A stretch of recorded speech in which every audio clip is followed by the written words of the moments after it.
Welcome to another episode of Disney and Travel Chat. Coming up on this week's show, we are going to be talking about Universal's new big announcement. We are also going to be talking about Russi Taylor, the voice of Minnie, to talk about a disruption at the Tower of Terror involving a cast member and a guest, as well as some perks coming at Epcot. Stay tuned. We'll be right back.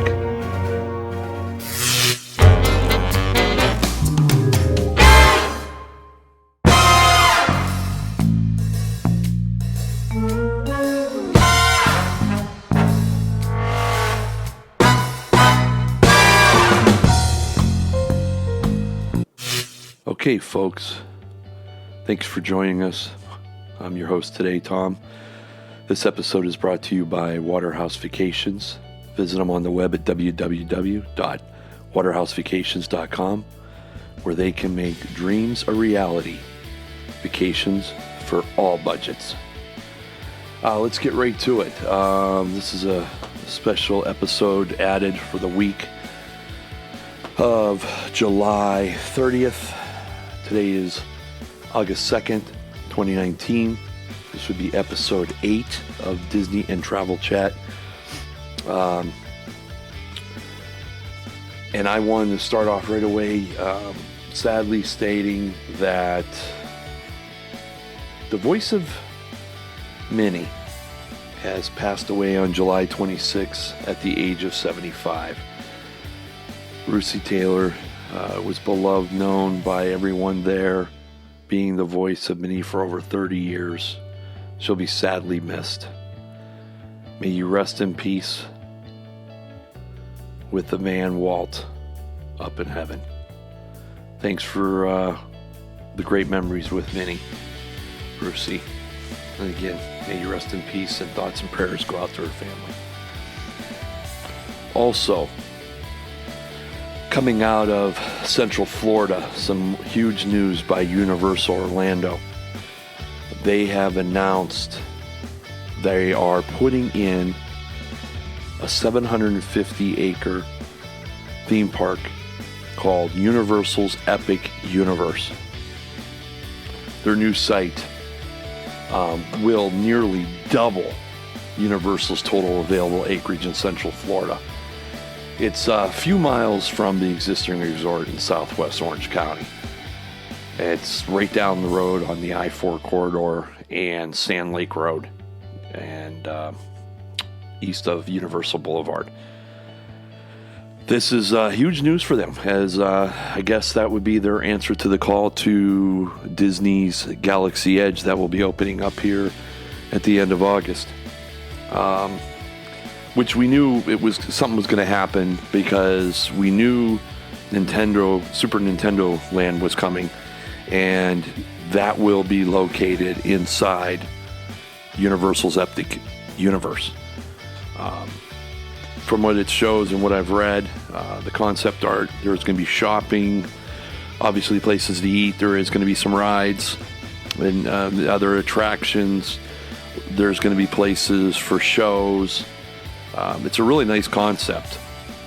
Hotel on site, but it's going to be interesting to see what else they're actually going to be putting in there. So now I'm wondering, because of the overcrowdedness that we're getting with the Disney parks, is Disney ready to announce a D23, another gate, to bring in? Because I got a few ideas that they could add. Instead of being 4 parks, 1 world, let's have it be 5 parks, 1 world. It'd be interesting to find out. All right, we're going to take a quick break. When we come back, we're going to discuss the mayhem that a cast member had suffered at the Tower of Terror. And Disney answered to their call, didn't really do what I felt was necessary and what they should have done. We'll be back.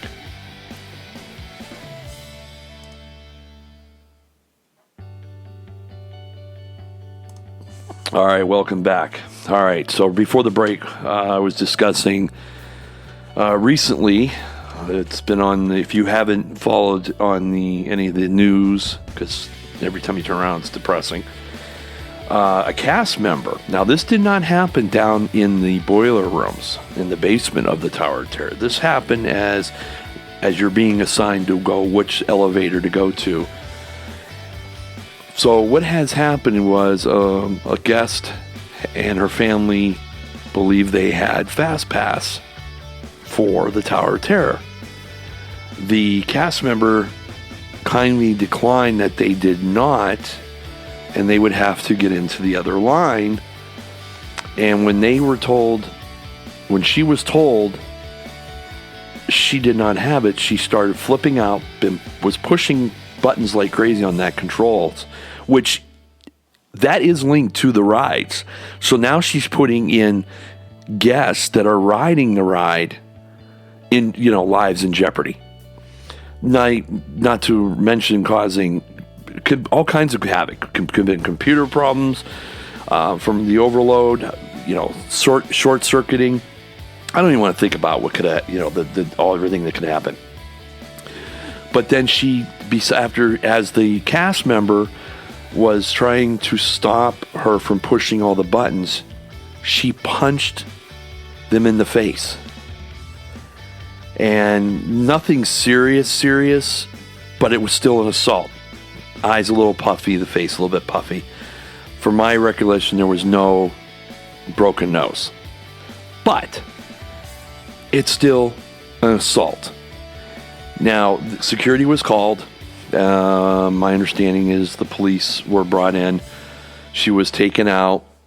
The cast member was asked if they wanted to press charges and said no. Which I would have. But that person not doing it and saying yes, I think Disney should have stepped in. It is private property. They should have pressed charges. All they did was escrow off property and said that you're banned from Walt Disney World for life. Really? It was an assault on your guest, from one of your guests on your cast member, somebody that works for you all the time. I'm sorry. That's just not right. And you see incidences like this getting worse all the time around the country, around the world. We need to go back to the old standards of strong discipline and yes, ma'am, no, ma'am, yes, sir, no, sir. And I have an answer to that call, but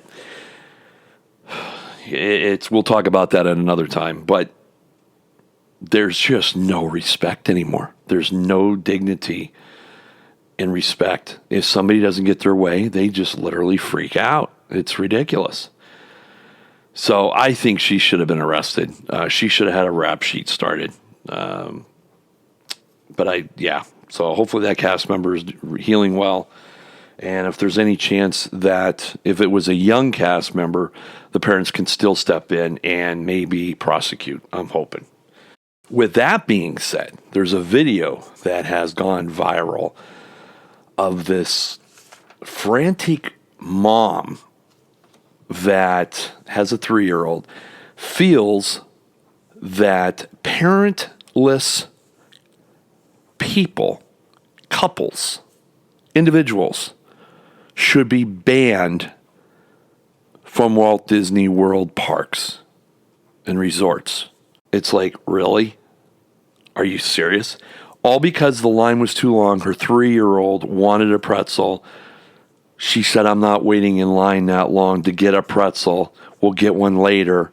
The kids started freaking out, bawling and crying, and then all the eruption started with very bad language and words I will not refrain on this channel, calling the girl that in front of her a tramp and some other words that was unnecessary and uncalled for.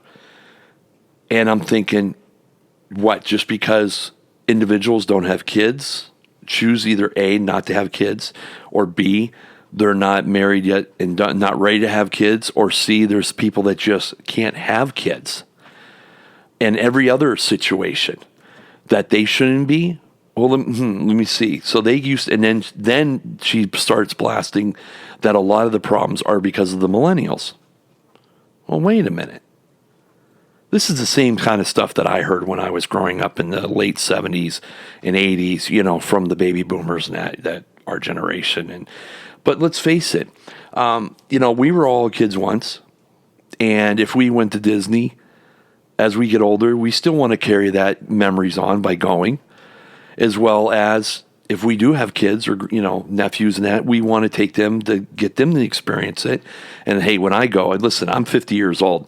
And when I go to Disney, I'm a kid at heart. There's just no doubt about it. It's one place I feel that, and I don't know if you all agree, I feel you can be there on vacation, be a child at heart, and nobody's going to judge you for it because everybody's there for the magic and enjoy the atmosphere and stress relief of being at the most magical place in the world. Yeah, totally uncalled for. If anybody should be, that person should be banned at least for a year or two. But it's ridiculous. I'm sorry. There's people that enjoy the magic just as much as families, and even Walt, created Disney land and world for not just kids, but as adults as well. So, this lady needs a reality check. I'm sorry. If the only thing if they wanted to do, all right, create, once a month or whatever, a special event like they do for D.T.C members, like the Moonlight Magic or something like that. Okay, it's for this night is all for adults only. Create a special event. Maybe do some beer tasting around the world or something like that, or different culture, because you have different culture settings at the Magic Kingdom as well as Epcot. So, but yeah, this is ridiculous. That viral should be put down, and to add fuel to the fire. The New York Post added, maybe she's on to something. Give me a break. They just need to, I don't need to get started. But yeah, just ridiculous. I'm sorry.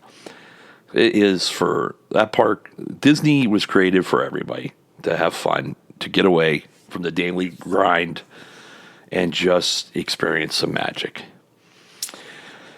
All right, and I'm going to take a little break here, and when I come back, we got some better news to share for annual pass holders. All right, we are back. All right, now, as I said before the break, there is some good news. Disney World, starting July 29th, which is, the other day, they're starting a VIP perks for the pass holders, annual pass holders at Epcot. And there's different things like for during the concert series, there's going to be a designated area for first come, first serve seating for the pass holders. There's going to be complimentary little snacks or desserts at different places to try for the pass holders.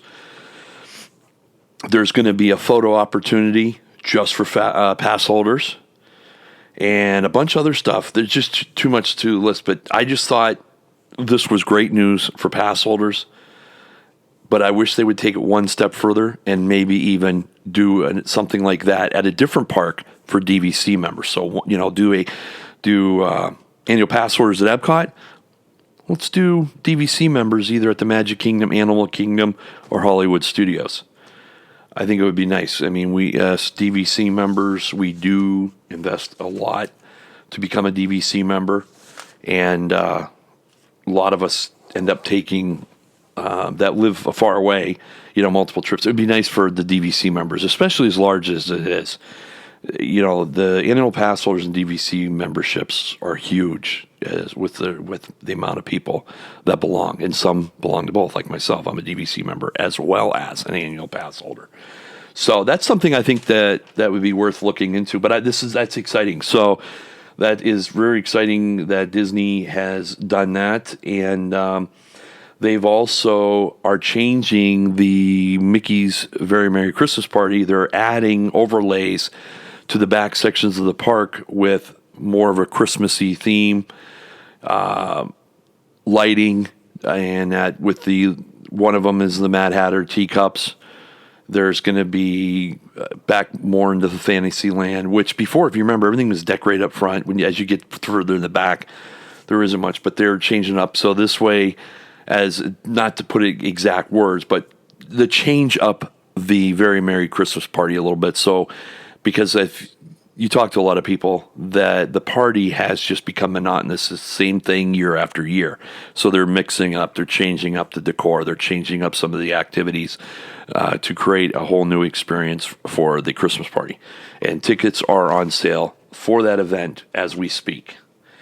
Well, that's it. Coming out of Imagination Creation Studios here. I will be talking to you again next week. And I look forward to you joining us with more Disney and travel chat. Thank you for joining me. Happy Friday. Enjoy your weekend, folks.